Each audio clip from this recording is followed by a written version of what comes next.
Alors que, vous voyez, c'est une institution dès la création. Et c'est ce que nous allons voir dans cette lecture de Genèse 4, du premier verset au 7e. L'idée générale que je tire de là, c'est, je peux dire, l'institution de la fête de moisson, ou le début de la fête de moisson. Le début de la fête de moisson de l'humanité. Alléluia. Alléluia. Oui. Parce que ceux qui ont fait ce dont on parle aujourd'hui, c'est Caïn et Abel. Ce sont deux enfants qui sont nés de Adam et de Ève. Donc, deux premiers enfants de l'humanité. Alléluia. Alléluia. Et c'est ceux-là qui vont venir se présenter leur sacrifice de leurs activités à l'Éternel. C'est de ça qu'il s'agit. Donc, la fête de la moisson est instituée dès la création de l'humanité. La deuxième lecture, qui est tirée du livre de Luc 17, verset 11 à 19, l'idée que je retiens de cette lecture, c'est que le Seigneur Jésus va enseigner la reconnaissance. Alléluia. Alléluia. Il va enseigner qu'il faut être reconnaissant. Parce que nous ne sommes pas reconnaissants. Alléluia. Alléluia. Dieu fait des grandes choses pour chacun de nous, mais personne ne lui est reconnaissant. Donc c'est de ça aussi qu'il s'agit. Maintenant, en ce qui concerne la première lecture, il y a les deux premiers versets. Prêtez mon attention. Qu'on me le lise. Les deux premiers versets. Verset 1. C'est le premier verset, verset 1. Adam et Ève, Ouais. sa femme, 1 et 2. elle conçut, On dit Adam et Ève ont fait quoi? sa femme, elle conçut et enfanta Caïn, et elle dit, Mais il y a une phrase il y a un mot que tu laisses là. Connu. Adam connut Ève, Hein. sa femme. C'est important. Dans d'autres versions, on dit Adam eut des relations conjugales avec sa femme. Je vais souligner l'importance. Oui. Elle conçut et enfanta Caïn, Elle conçut et enfanta Caïn. et elle dit, C'est le premier fils de la terre. j'ai Le premier formé, enfant de la terre, c'est Caïn.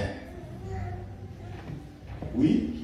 j'ai formé un homme avec l'aide de l'Éternel. Il dit, la maman qui a enfanté son fils, dit à Dieu, j'ai enfanté un homme avec l'aide de l'Éternel. Ce qui est juste. C'est Dieu qui donne les enfants. Oui. Elle enfanta encore son frère Ah, Abel. là, un petit truc, on dit elle enfanta encore. Mais est-ce que la Bible ne dit pas s'il y a eu un temps? Mais la Bible dit elle enfanta encore. C'est-à-dire quoi? Est-ce que quand Caïn est né, ensuite il y a eu Abel qui est né immédiatement? Est-ce que ce sont des jumeaux? Non, la Bible ne le dit pas. Donc, on suppose que entre Caïn et Abel, il y a eu un temps, un certain temps. Voilà. Et sinon, quand on lit la lecture, c'est comme si Caïn et Abel étaient des jumeaux. Certaines écritures l'ont évoqué, mais ça n'a pas retenu l'attention de tous ceux qui écrivent la Bible. Donc, ils sont passés sous silence. Sinon, ça a eu des discussions au niveau de la théologie là-bas. Alléluia. Alléluia. Donc, elle enfanta encore un autre fils qui est nommé Abel. C'est le deuxième fils sur la terre. Abel fut berger. Merci. On verra ça après. Donc voilà deux enfants qui sont nés sur la terre. Que Dieu, quand Dieu a créé la terre, il a créé Adam et Ève. Vous savez ce qui s'est passé. Adam et Ève ont chuté et ils ont été chassés du jardin d'Éden. Maintenant, ils ne peuvent plus bénéficier de tous les privilèges que Dieu leur avait réservés. Parce qu'ils ont désobéi. Retenez bien ce mot-là. Hein? Parce qu'ils ont désobéi. Désobéissance. Retenez ce mot. Dieu n'admet pas la désobéissance. Alléluia. Alléluia. Parce qu'ils ont désobéi, Dieu les a chassés de sa face. Il a fait sortir du jardin et ils ont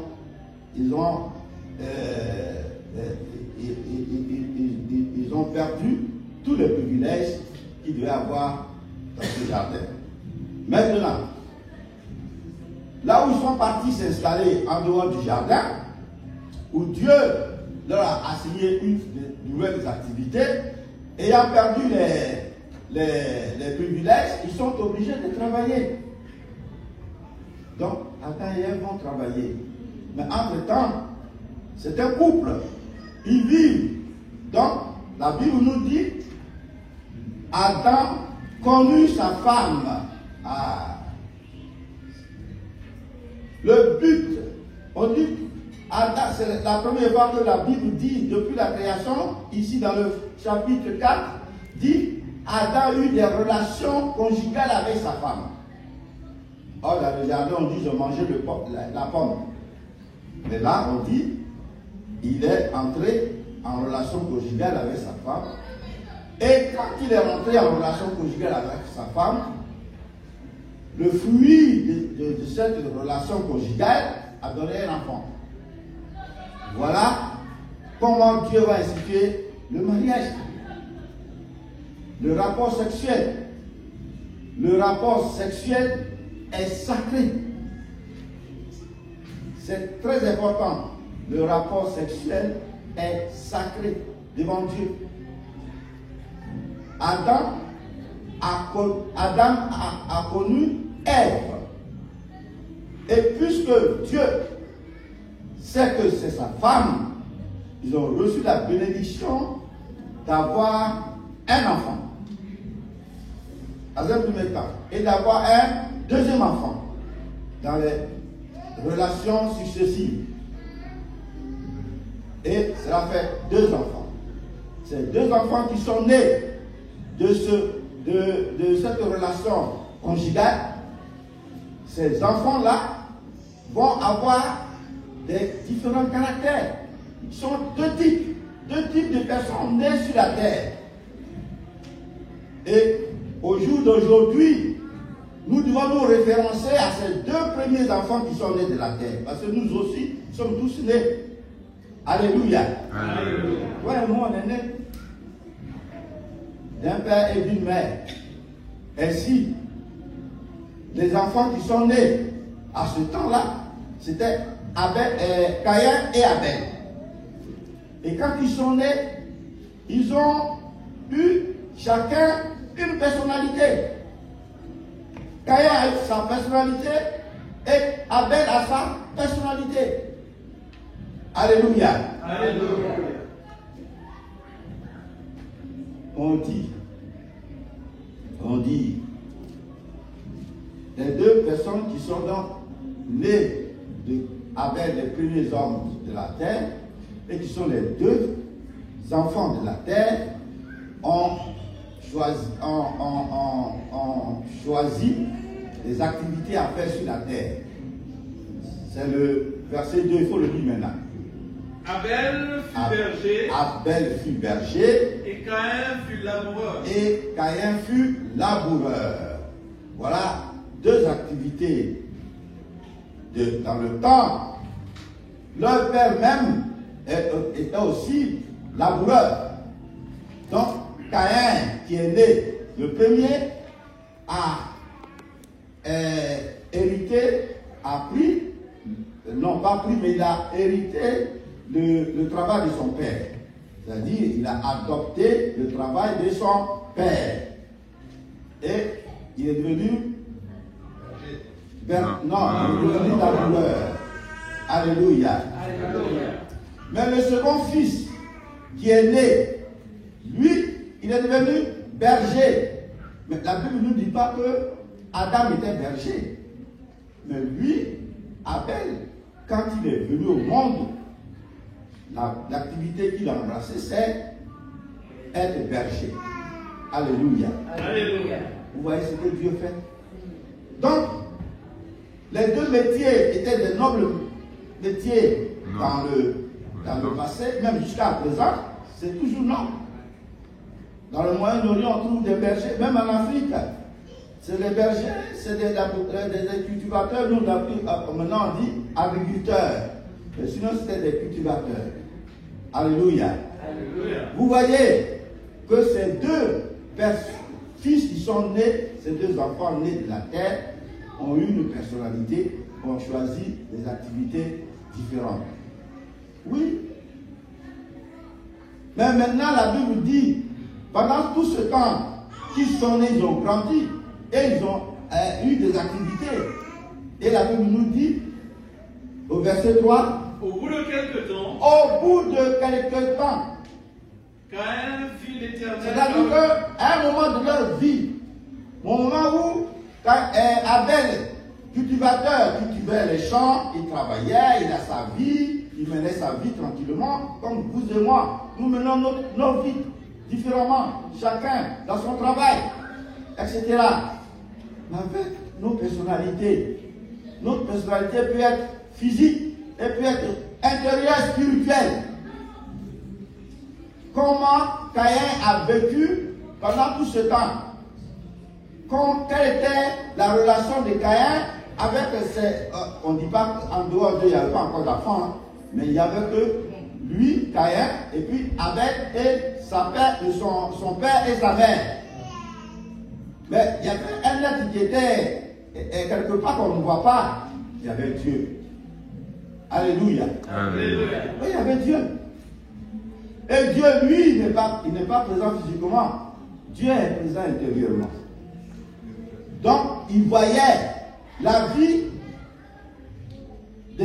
d'Abel. Il connaît les pensées d'Abel. Il connaît les relations d'Abel avec ses parents. N'oubliez pas que le troisième commandement de l'Éternel, c'est que tu honneras ton père et ta mère. Quelle a été sa relation avec son père et sa mère? Et aussi sa relation avec son frère. Alléluia. Alléluia. Ce sont les sous-entendus de la Bible que quand on prête, il faut relever. Parce que c'est ça qui nous forme nos personnalités. L'un cultivateur, l'autre berger. Mais la Bible nous dit en sous-entendu que Abel a été berger. Mais un berger, il a des caractéristiques. Un berger, qu'est-ce qu'il fait? Il prend soin de ses brebis. Un berger, il fait quoi? Il protège ses brebis. Alléluia. Alléluia. C'est pas vrai? Non. Donc, dans l'intérieur d'Abel, il y a déjà la notion de l'amour. On prêche ensemble. Hein? Alléluia. Alléluia. Vous voyez, c'est important, les personnalités. C'est-à-dire que de ces deux personnes, nous sommes tous issus de ces deux personnes. Je voudrais que vous fassiez très attention à ce que je suis en train de vous dire. Parce que chacun de nous va se reconnaître si tu es Abel ou si tu es Caïn. Ah, c'est très important ça. On est chrétien, d'accord, mais quel genre de chrétien tu es? Tu es chrétien Abel. Abel savait que Dieu existait. Hein? Abel savait que Dieu existait. Parce qu'on dit au bout de quelques temps, ça veut dire au bout d'un certain temps de vie, ça fait 1 an, 2 ans, la Bible ne dit pas au bout de combien de temps ils savaient ce que Dieu leur demandait. Donc ils devaient se présenter devant Dieu pour apporter le fruit de leur travail. Alléluia. Alléluia. Vous voyez? Donc au bout de quelques temps, ils sont venus devant Dieu avec leur offrande, leur sacrifice. Mais dans le temps, Dieu ne parlait pas de sacrifice avec le fruit de la terre. Parce que Dieu, ce que j'ai lu, j'ai découvert, c'est que Dieu, dans le temps, au temps d'Adam et Ève, il parlait de sacrifice des animaux. Est-ce que vous avez vu la continuité? Tous les grands hommes qui sont nés après la continuité, tout cela, ils offraient des animaux en sacrifice. Même les Israélites, quand ils devaient expier leurs péchés, c'est les animaux en sacrifice. Pourquoi? C'était le type de Jésus-Christ. Vous voyez? C'était le type de Jésus-Christ qui devait venir sur la terre pour être sacrifié. Donc, on parle de brebis, l'agneau qu'on doit sacrifier. Alléluia. Alléluia. Vous voyez? Donc, Abel, très tôt, lui, il a embrassé le métier de berger où il pratiquait l'amour, protégeait ses brebis, il les aimait, il les gardait, etc. Donc,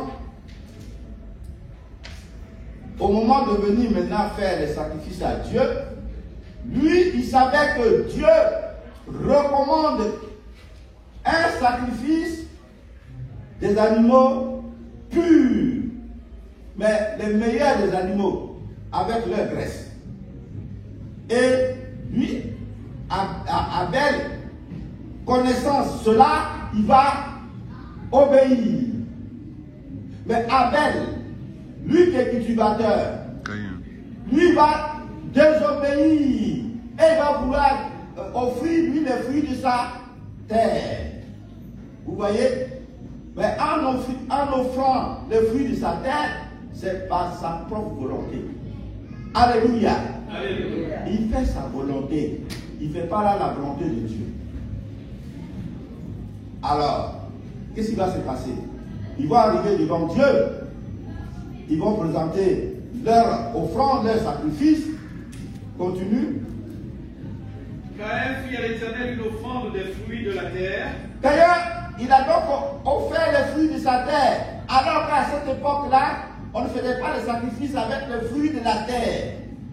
Les sacrifices ou offrandes, c'était par les animaux. Et Abel de son côté en fit une des premiers-nés de son et il en troupeau fut lui une des premiers-nés de ses troupeaux et de leur graisse. et de leur graisse. Exactement ce que Dieu a demandé.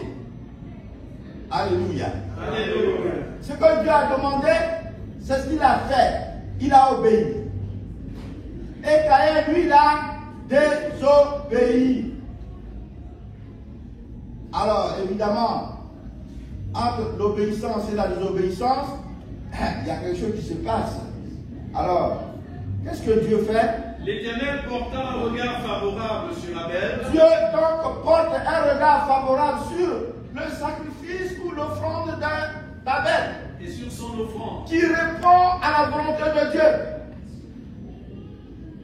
J'aimerais que vous reteniez bien la volonté de Dieu. Fais la volonté de Dieu. Faisons la volonté de Dieu et non pas notre volonté. Donc, il a fait la volonté de Dieu. Dieu a porté un regard favorable sur son offrande. Et celui qui n'a pas fait sa volonté, Mais il ne porta pas un regard favorable il ne porta pas de regard favorable sur Caïn et sur son sur offrande. Caïn et son offrande. Remarquez bien deux choses. Dieu porte un regard favorable sur Abel. Vous avez bien compris, sur Abel d'abord, sur sa personne. C'est-à-dire que sa personne plaît à Dieu. Vous voyez? Je vous ai décrit que le berger, il vit dans l'amour de ses brebis. Donc, la personne d'Abel, c'est qu'il cultivait l'amour dans son cœur. C'est quelqu'un qui aimait. C'est quelqu'un qui obéissait. C'est quelqu'un qui a obéi. Non seulement s'il s'occupe des brebis, il aimait aussi ses parents. Vous voyez? Donc, sa personne-là plaît à Dieu. Voilà pourquoi Dieu porta son regard sur Abel d'abord. Et ensuite, il porta le regard sur son offrande. Ça fait 2. Alléluia. Alléluia. Je vous dis que pour que ce que nous apportons devant Dieu, pour que cela soit agréable à l'Éternel, il faut que tu lui sois d'abord agréable. Amen. Alléluia. Alléluia. Tu ne peux pas être dans la souillure et venir offrir des choses à Dieu et Dieu va agréer cela. C'est pas vrai. Il faut que ta personne plaise à l'Éternel. Que ta personne lui soit agréable. Avant que Dieu agrée ton offrande. Que cela lui fasse plaisir. Amen. Vous voyez que Dieu il se nourrit des animaux ou il se nourrit des fruits? Non. Mais c'est un sacrifice. Donc c'est un sacrifice que Abel faisait et il apportait un regard favorable sur cela parce que Abel était dans les normes divines. Dans les normes divines prescrites par Dieu. Mais le sacrifice de Caïn a été rejeté parce que d'abord la personne de Caïn ne plaît pas à Dieu. Alléluia. Alléluia. La personne de Caïn ne plaît pas à Dieu. Il n'est pas agréable à l'Éternel. Est-ce que vous vous posez la question si vous êtes agréable à Dieu? Alléluia. Alléluia. Est-ce que chacun s'interroge si on est agréable à Dieu? Voilà la question qu'il ne faut pas ignorer. Mais bien aimé. La première des choses, quand on est chrétien, on doit toujours se demander est-ce que je suis agréable à l'Éternel? Si tu te poses la question est-ce que tu es agréable à l'Éternel et que la réponse est oui, alors toutes les prières que tu fais qui adressent à l'Éternel sont exaucées. Amen. Mais si ta personne n'est pas agréable à l'Éternel, sache que toutes tes prières sont vaines. Rejeté. Dieu n'a-t-il pas rejeté l'offrande de Caïn? Pourtant, c'est lui qui l'a créé aussi. C'est un fils qu'il a donné à Adam et Ève. Alléluia. Alléluia. Mais ces enfants qui naissent là, chacun naît avec ses caractères, sa personnalité. Voilà. Donc, la personnalité de l'homme, ton caractère, tous les caractères que tu as, doivent plaire à l'Éternel. C'est très important. Alléluia. Alléluia. Alors, je vais donc résumer le caractère d'Abel. On dit Abel est le deuxième fils, le deuxième enfant dans le monde, comme je l'ai dit tout à l'heure. Il est le premier, il est donc le premier des témoins. Voilà. Il est le premier qu'on a cité qu'il avait la foi en Dieu. Et dans la Bible, on parle d'Abel. Parce que c'est un exemple à prendre, un exemple à suivre. Hébreux 11, verset 4. Dépêchez-vous, hein. Hébreux 11, verset 4. On parle d'Abel étant le premier des témoins de la foi. Il a eu la foi. C'est par la foi C'est par la foi qu'Abel offrit à Dieu qu'Abel offrit à Dieu un sacrifice plus excellent que celui un sacrifice plus excellent que celui de Caïn. Caïn. C'est par elle C'est par elle, par la même foi, qu'il fut déclaré juste. vous voyez, que Abel a été déclaré juste. Dieu approuvant ses offrandes, Dieu a donc approuvé ses offrandes. et c'est par elle Et c'est par la foi encore qu'il parle encore. qu'on parle aujourd'hui d'Abel. Quoique mort. Quoique mort, hein. Maintenant on parle de Caïn. Parce que Caïn n'est pas un bon exemple. Y a-t-il des Caïns au milieu de nous? Non. Il n'y a pas de Caïns au milieu de nous? Non. Que le nom de Dieu soit béni. Amen. Donc, le bon exemple que nous devons prendre au christianisme céleste, c'est le type de Caïn. Le type d'Abel. Le type d'Abel. Vous voyez? Le type d'Abel. Mais parce que la majorité des chrétiens célestes sont Caïn. Ah oui, ils sont Caïn. Mais je vais vous démontrer ça. Ils sont Caïn. C'est pas parce que Caïn a pris, il a tapé sur la tête de son frère, il l'a tué. Mais il y a plusieurs façons de mourir, de tuer quelqu'un. Il y a plusieurs façons de tuer quelqu'un. La notoriété salie est synonyme à un meurtre.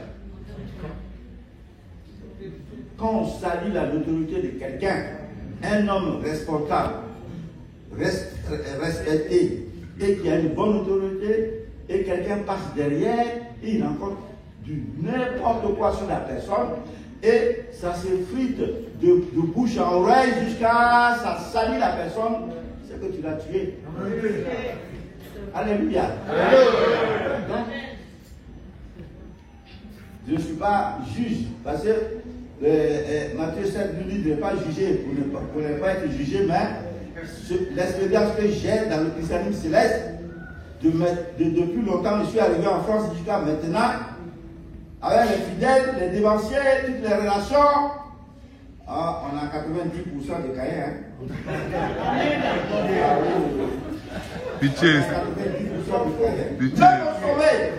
Même au sommet. Oui, au sommet de l'église, depuis longtemps. Je ne parle pas de maintenant, mais depuis longtemps. Depuis après que le pasteur, le fondateur soit parti, tout le reste là, c'est des Caïns. Nous, on est témoin de beaucoup de choses, des réunions que nous avons faites aussi. Au Nigeria, au Bénin, je suis toujours à chacune de ces réunions. Donc je sais de quoi je parle. Prêche, papa, prêche. Alléluia. Alléluia. Je sais de quoi je parle. Papa prêche, prêche.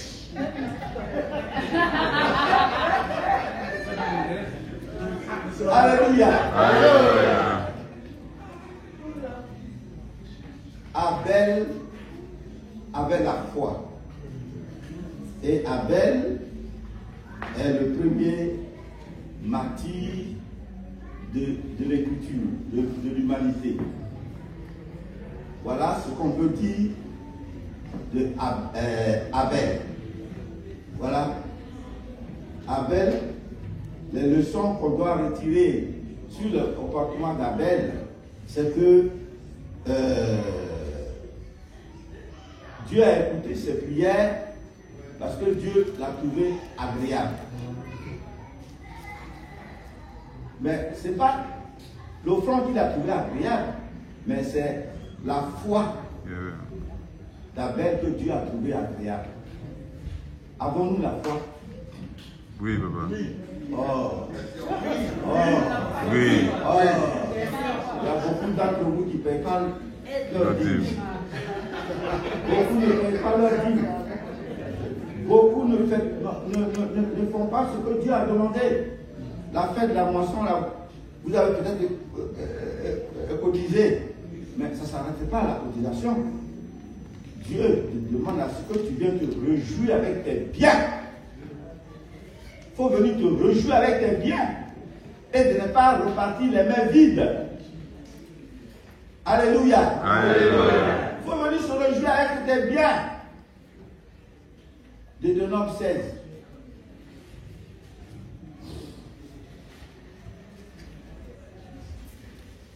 Et verset 16. Dépêchons-nous.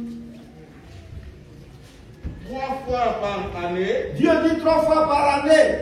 tous les mâles d'entre vous Les mâles d'entre nous, se présenteront devant nous l'Éternel, allons nous présenter devant l'Éternel, ton Dieu, ton Dieu. dans le lieu qu'il choisira, Le lieu qu'il choisira, le lieu qu'il a choisi c'est aujourd'hui, hein, c'est ici. Ouais. à la fête des pains, À la fête des pains, sans le vin, sans le vin, à la de la fête des Pentecôte, semaines, à la fête des semaines, et à la fête la fête de Pâques, la fête de Pentecôte, et la fête des tabernacles et la fête de moisson. Oui?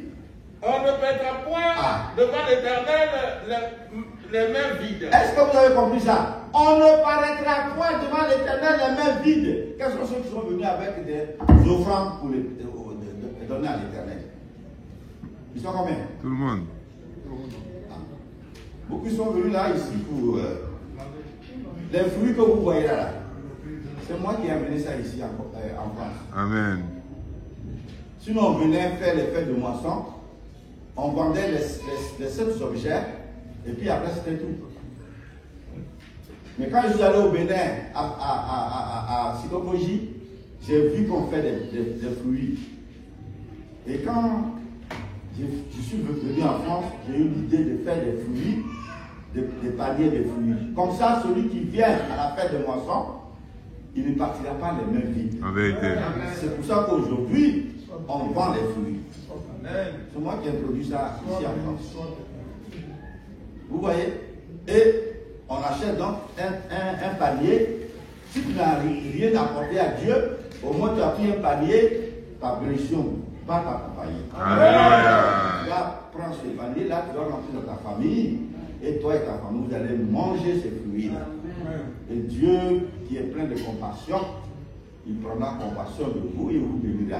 Amen. Alléluia. Alléluia. Mais c'est pas ce que Dieu dit. Dieu dit tu n'apparaîtras pas devant ma face les mains vides. Combien de choses avez-vous apporté? Combien? Qu'est-ce que vous avez apporté?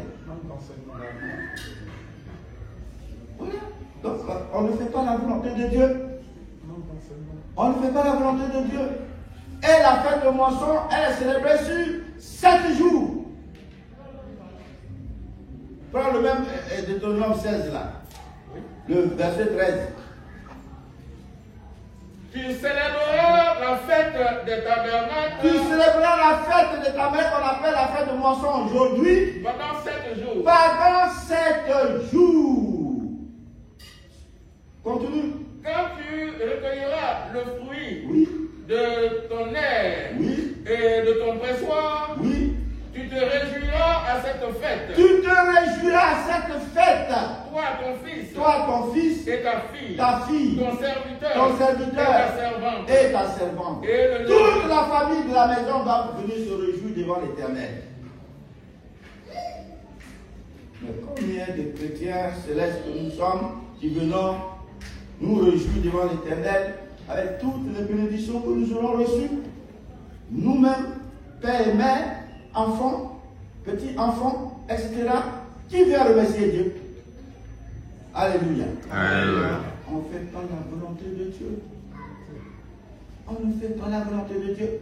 On fait notre volonté. Mais c'est là que j'ai compris que ce n'est pas pour rien que l'église s'appelle l'Uni.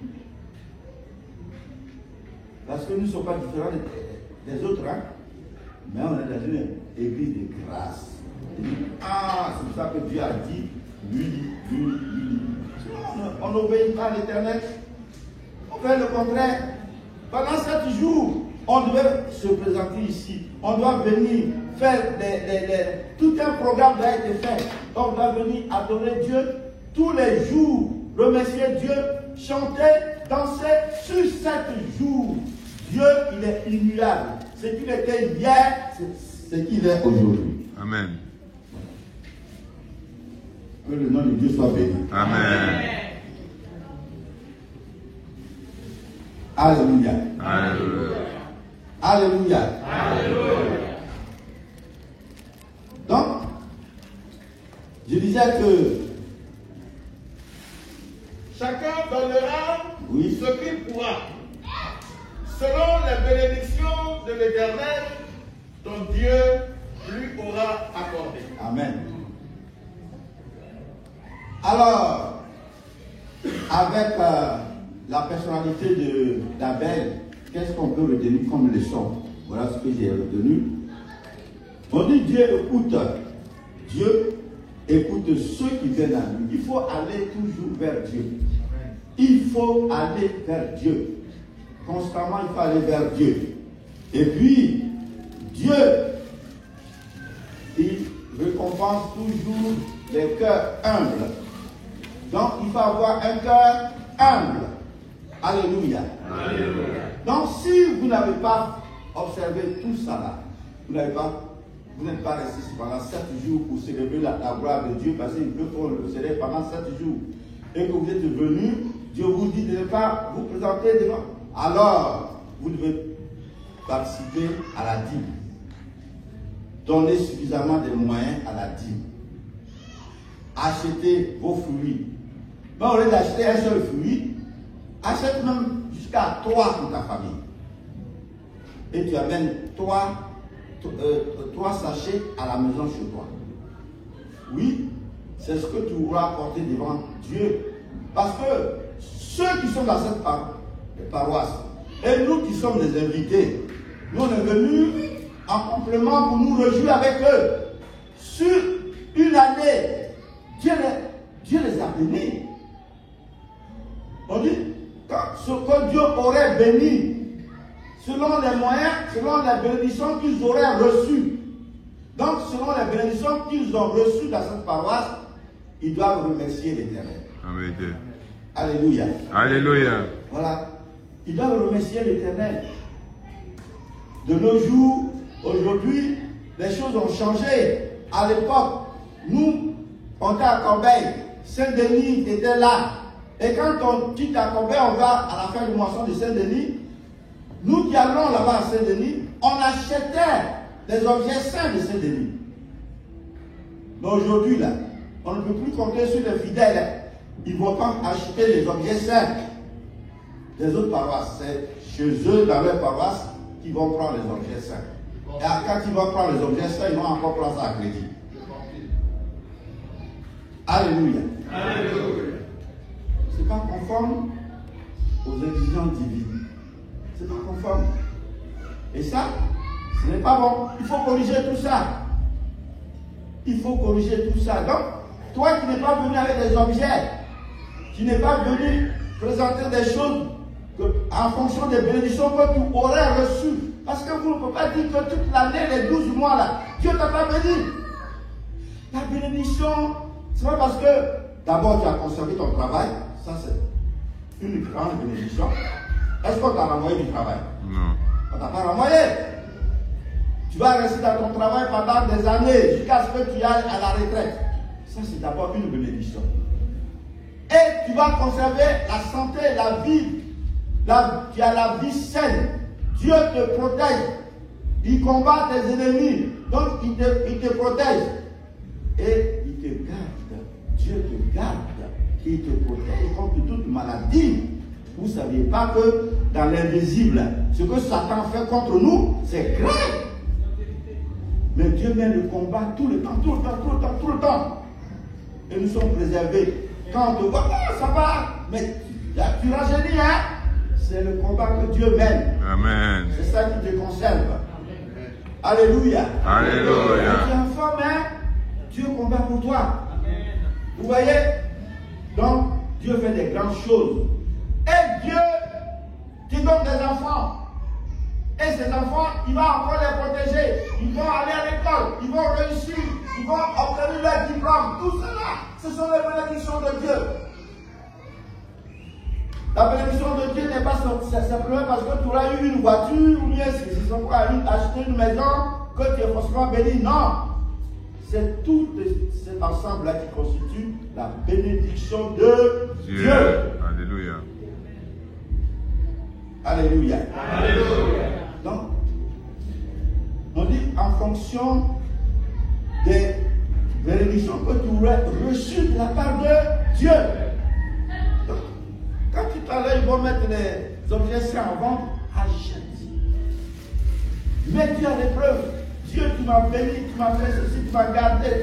J'achète du sel, j'achète l'huile, j'achète l'eau, j'achète la bougie, j'ai fait ceci et je vais avec.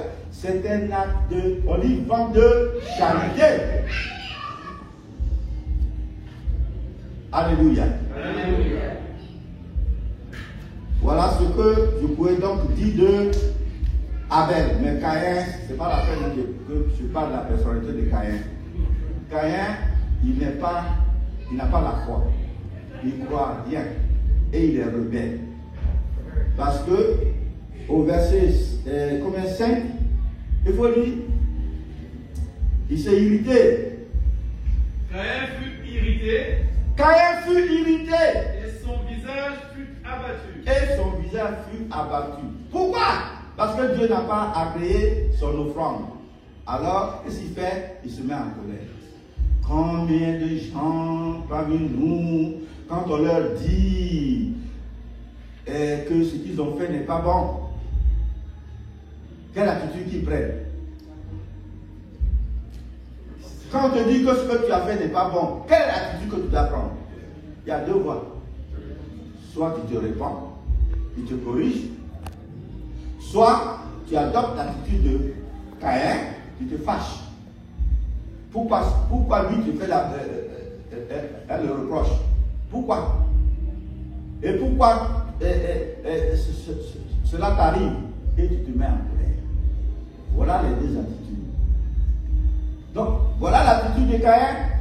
Cela veut dire que Caïn n'a aucune humilité en lui. Ben, il a quoi? La jalousie.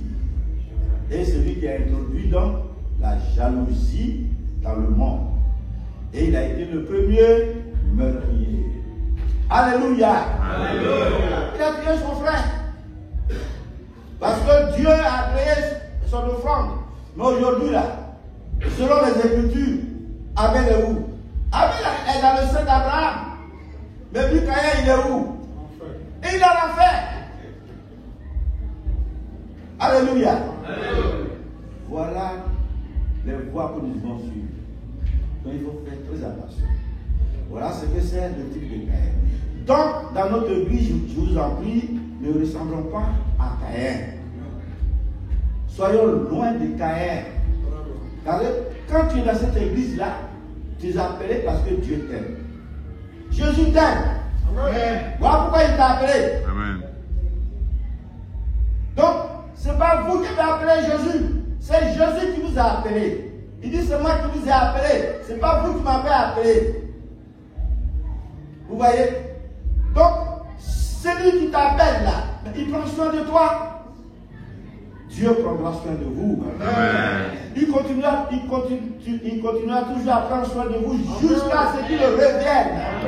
Jésus dit, je reviendrai bientôt. Amen. Apocalypse 22, verset 20. Je reviendrai bientôt. Non, ce n'est pas la peine de le lire. Vous voyez, je reviendrai bientôt. Donc, nous croyons en cela. Tu crois en cela et moi je crois en cela. Donc, Jésus va revenir bientôt. Alors, le fait que Jésus va revenir bientôt, il faut travailler pour. Il faut œuvrer pour.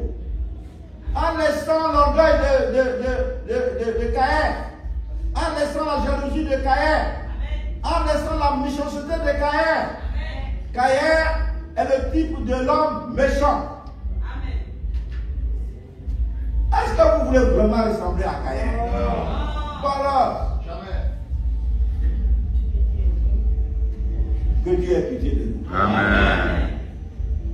Que Dieu ait pitié de nous. Amen. Et lui qui nous a appelés, qu'il nous donne un esprit de bonne volonté. Amen.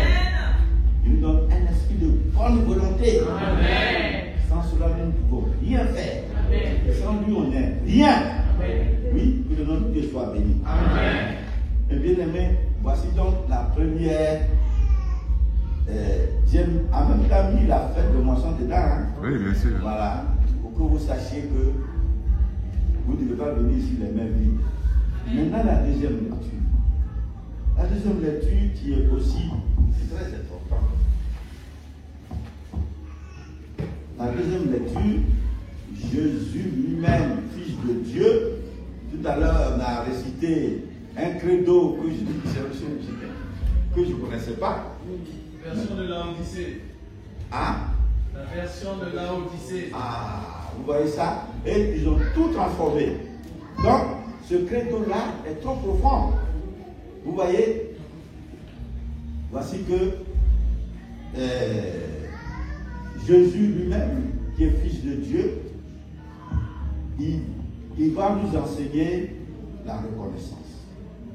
Il va guérir 10 lépreux. Alléluia. Alléluia.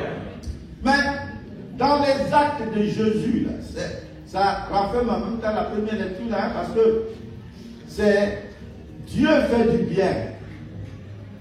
Dieu fait des bonnes choses. Il fait du bien à chacun de nous, mais nous avons un cœur ingrat. Alléluia. Alléluia. Nous avons un cœur ingrat.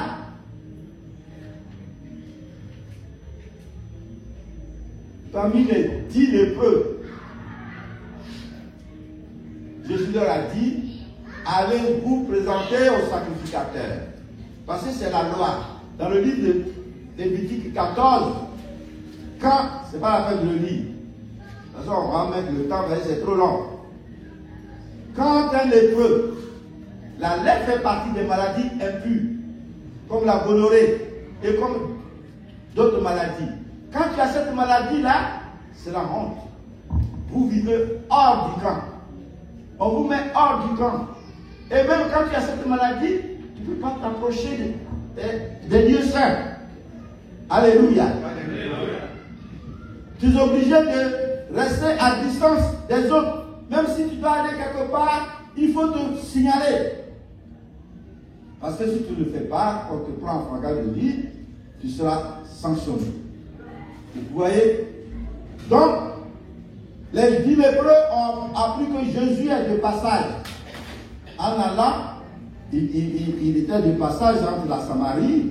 Or, la Samarie, c'est des gens que les Juifs rejetaient.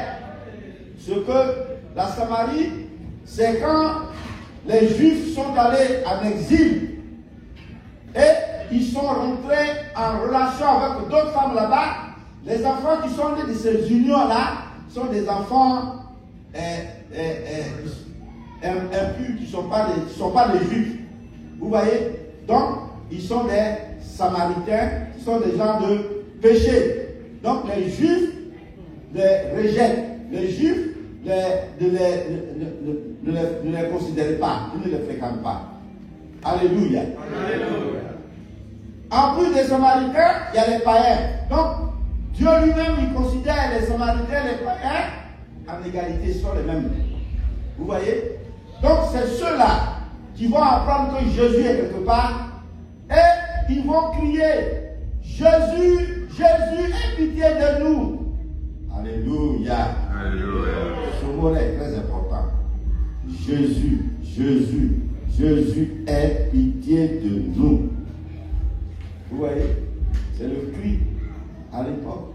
Quand tu veux obtenir de quelqu'un une demande quelconque, tu veux obtenir quelque chose, tu demandes, en demandant, tu lui demandes sa compassion, sa pitié.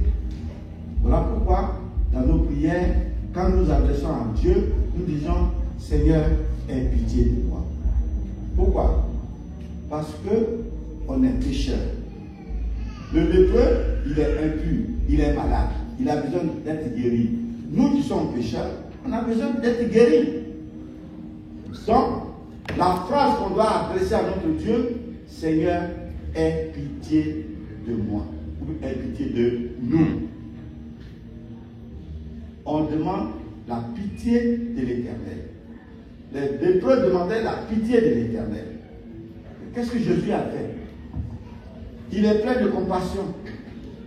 C'est comme un blessé qui est dans la rue. Et puis, tous ceux qui passaient, les Juifs passaient, il est blessé. On le voit, il gémissait. Chacun vient, on le regarde, il passe. Un prêtre juif vient, il le regarde, il passe. C'est un Samaritain, c'est-à-dire un non-croyant qui est venu, qui a vu le blessé, il a récupéré. Il a eu quoi? Il a eu compassion de lui.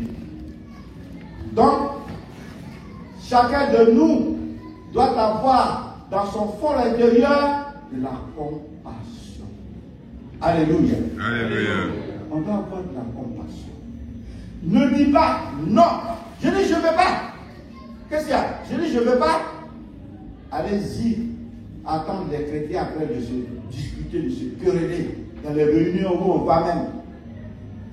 Attendez-les pour dire est-ce qu'ils ont de la compassion dans leur cœur. Moi, depuis, je ne veux pas faire ça. Je ne veux pas faire ça. Je ne veux pas dire à quelqu'un non, mais fous-moi le temps. C'est quoi? Et pourtant, tu portes la soutane et tu dis que tu adores Dieu. Et ton langage est dur. Ton langage est difficile.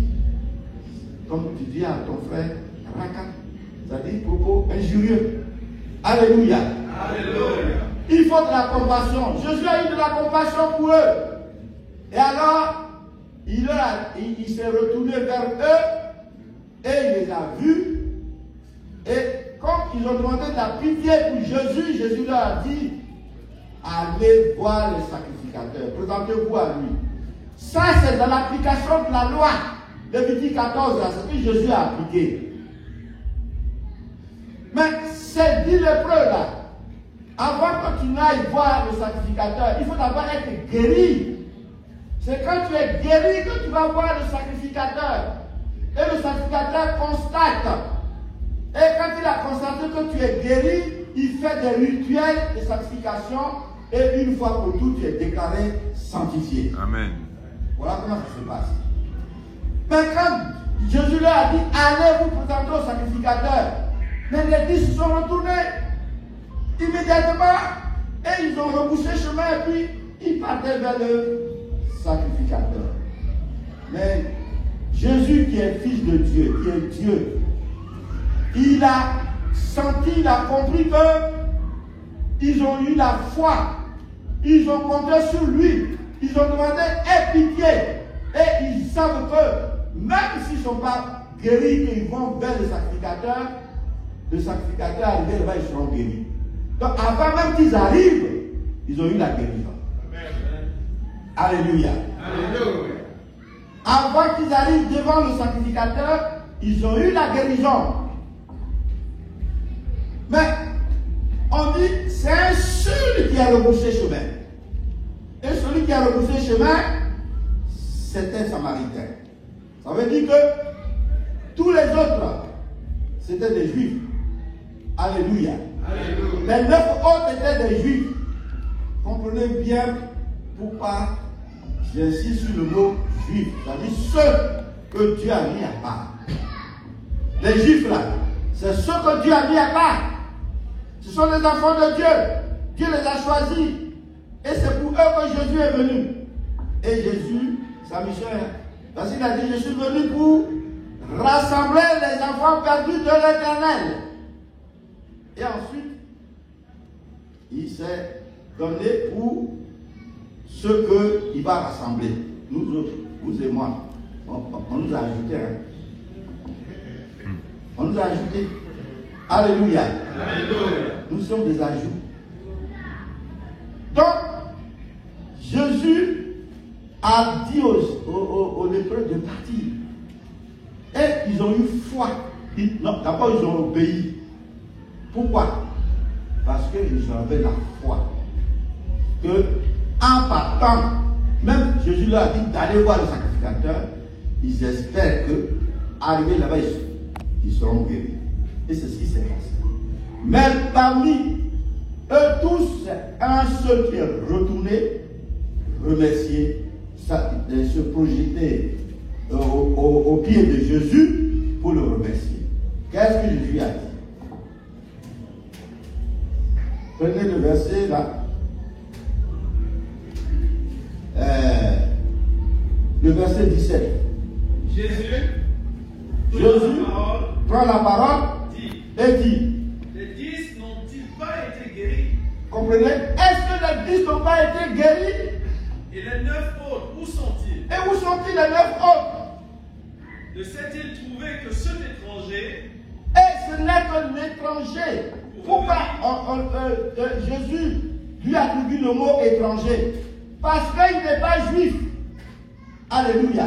Alléluia. Parce qu'il n'est pas juif. Parce que pourquoi on l'appelle étranger? Sommes-nous des étrangers? Est-ce que vous et moi on est des étrangers? Non. On n'est plus des étrangers. On a été appelés. On est mis à part. On est dans l'église du Christianisme céleste. On n'est plus étrangers. Mais vous voyez, c'est l'étranger qui est venu remercier l'Éternel. Et les enfants, ceux qui ne sont pas étrangers là, Jésus leur demande, mais où sont-ils? Où êtes-vous? Où chacun de nous se trouve? Alléluia. Alléluia. Est-ce que vous comprenez la profondeur de cette écriture-là? Il faut comprendre la profondeur de l'écriture. Notre église n'est pas un lieu de se pavaner dans les belles robes, tout ça là. On est venu pour la parole. La parole va être inscrite dans nos cœurs. Et on nous dit, il n'y a pas la parole là-bas. Les évangélistes qui sont à côté, tout ça là. Nos fidèles qui ici, ça va là-bas, ils disent, ah, parce que chez vous, il n'y a pas la parole. Qu'est-ce que je suis en train de vous prêcher là? La parole. C'est pas la parole? Oui. Alors, on ne peut pas comprendre? Il y a la parole, mais il n'y a pas la volonté. Il y a une de mes filles qui me dit, non, là-bas, on nous explique, on t'a expliqué. Bon, d'accord. Donc, si c'est là-bas que tu veux rester, il faut rester. Mais tu as perdu le privilège de la grâce que Dieu t'a donnée. C'est tout. Tu es un enfant légitime. Et maintenant, tu veux être illégitime. Parce que, dans le christianisme céleste, on est des enfants de grâce. Alléluia. Alléluia. Donc, ces juifs qui sont les enfants bien-aimés de Dieu ne sont pas reconnaissants. Soyons reconnaissants. Voilà pourquoi le titre est Jésus enseigne la reconnaissance. Soyons reconnaissants. En tout point de vue, reconnaissons ce que Dieu fait pour toi, ce que Dieu fait pour nous, ce que Dieu fait pour son église tout entier dans le monde, ce que Dieu fera encore davantage. Si nous sommes reconnaissants, Dieu nous donnera son esprit et il se manifestera dans notre esprit. Amen. Vous voyez, il se manifestera dans notre esprit et il fera de grandes choses. Alléluia. Alléluia. Donc soyons reconnaissants. Soyez reconnaissants dans vos paroisses. Reconnaissez le chargé qui nuit et jour prie pour vous. Il est le gardien de la maison de Dieu. Il est le gardien de vos âmes. Le tabernacle. Vos âmes sont dans le tabernacle de l'Éternel. Et il en est le gardien. Soyez reconnaissants envers lui. Pensez à ce qu'il va manger. Parce que cela tient à Dieu. Quand Dieu a créé tout cela, il a créé les sacrificateurs, les lévites, et il leur a donné, et que ce que vous apportez à Dieu est leur part. Donc vos dîmes, vos offrandes, tout cela, c'est leur part, c'est à eux.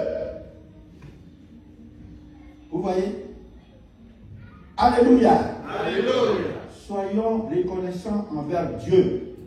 Ne vivons pas d'une façon simple, sans qu'on sache, sans qu'on évalue ce que Dieu fait pour nous. Vous voyez? Et chaque fin du mois, venez faire des offrandes à l'Éternel. Il y en a des fidèles qui le font, surtout les dévanciers. Ils ne donnent rien, ils ne font aucune offrande, ils ne remercient pas Dieu, rien du tout.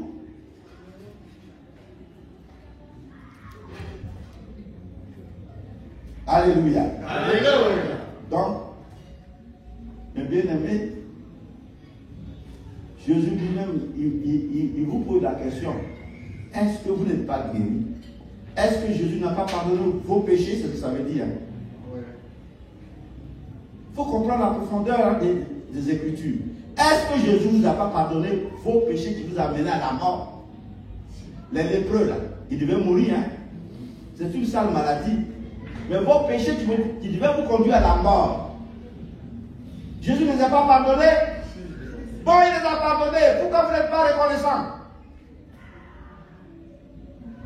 Alléluia. Alléluia. Soyons reconnaissants. Amen. Soyons reconnaissants. Amen. Et ayons confiance en l'Éternel. Amen. Hébreux 3, verset 6. Ayons confiance en l'Éternel. Amen. Ayons confiance en l'Éternel. Que toute la confiance doit se reposer sur notre Dieu. Hébreux 3, verset 6. Dépêchons-nous, puis j'ai terminé.